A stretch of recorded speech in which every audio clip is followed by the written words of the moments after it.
Today we'll learn to pipe and bake pate choux in round shapes for puffs and long shapes for eclairs. Previously on Helen's Kitchen channel. When it looks like creamy mashed potatoes, congratulations, you just made pate choux. Set a rack in the middle of the oven and preheat to 400 degrees for at least 30 minutes before you bake. Let's fit a disposable pastry bag with a ½ opening. I'm using a coupler here. Sure, you can do it with a cookie scoop or Ziploc bag, and you can roll out pie dough with a wine bottle. But the right tools are easier to use and produce better results. The bags and the couplers will only set you back about $10 on Amazon, so it's not like you're buying a Vitamix. Make sure to fold the bag over before filling, or you'll have a scary mess on your hands. Set it in a glass to free up your hands and fill the bag. Push all the dough to the front and twist the bag a few times while holding it upside down. Before you pipe on a real sheet, practice on a scale lined with plastic wrap. Ignore the weight the scale gives you until you lift off the pastry bag, as its pressure changes the readout. You can keep practicing like this until you get it right, and that's going to be your sample.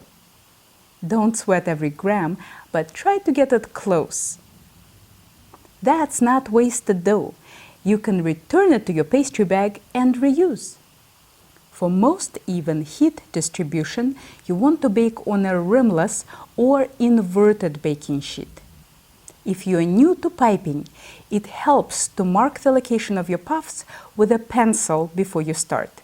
This dough expands a lot, so the centers of your puffs should be about 3 inches apart. On a standard half sheet, I can usually fit 4 rows of 4 puffs.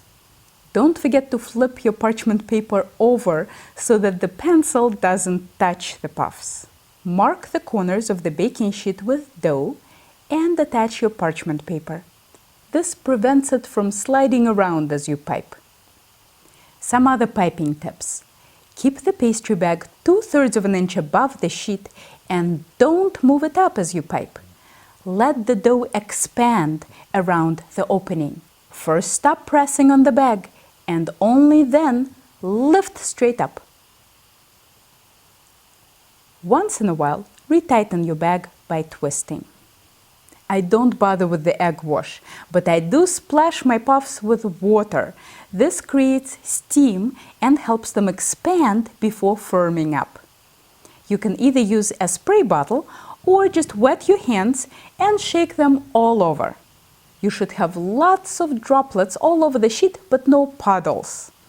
Tap the pointy tails down with a wet finger and put your puffs in the middle of preheated 400-degree oven.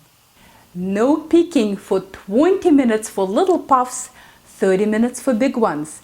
If you open the oven door during this time, they might collapse. Once the time is up, take a quick peek. If they are puffed up and golden, reduce the oven to 350 and bake for another 10 minutes, or until they're brown and completely hard. Although they look perfect, this crispness is short-lived unless we dry them out. Poke the puffs all the way through with a skewer, knife, or some other sharp object. I like to use my meat thermometer. This will release the steam trapped inside. While I'm poking them, I've turned off my oven and propped the oven door with a wooden spoon for a couple of minutes. Once all my puffs are poked, I return them to the turned-off oven for another 10 minutes. No need to prop up the door at this point. Let them cool on a rack for 5 minutes and they're ready to serve. Use a serrated knife to cut a bit of the top. Scoop out remaining wet dough. Fill and enjoy.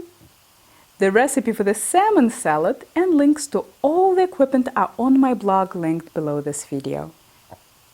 Now let's do the eclairs. I marked my parchment paper with diagonal lines. Here you want to hold your pastry bag at a 45-degree angle. Don't move it too fast. Let the dough bunch up a bit. When you're done piping, first stop pressing on the bag, then push it away from you. Splash with water, tap down the tails with a wet finger. Then take a fork and brush very gently from the tail and back. This ensures the top of the eclairs won't have any funny bumps. The baking procedure for the eclairs is the same, but we want them completely dry and hollow inside. To do that, before returning them to the turned-off oven, I cut the tiniest sliver of the ends and twist a paring knife in to make a half-inch hole on both sides. Eventually, we'll use these holes to fill the eclairs with pastry cream. To get rid of the webs of wet dough, stick a skewer in and twist it around to push all this wet dough to the sides. This way, nothing will be blocking your pastry cream as you fill the eclairs. Return them to the turned-off oven for 20 minutes. This will make them completely crisp and hollow. If you're baking multiple batches, it is more efficient to bake batches one at a time to this brown state and then dry them out together in the turned-off oven. At that point, they don't need much space between them. To store the shells longer than 1 day, place them in a Ziploc bag and freeze. The flavor will be best if they're eaten within a month. No need to defrost, just pop them into preheated 350-degree oven for 5 minutes and they are as good as new. This pastry cream is so fabulous, and it's coming to the theaters near you next week. So stay tuned, don't forget to subscribe, and if you're ever in the Boston area, maybe I'll see you in one of my classes.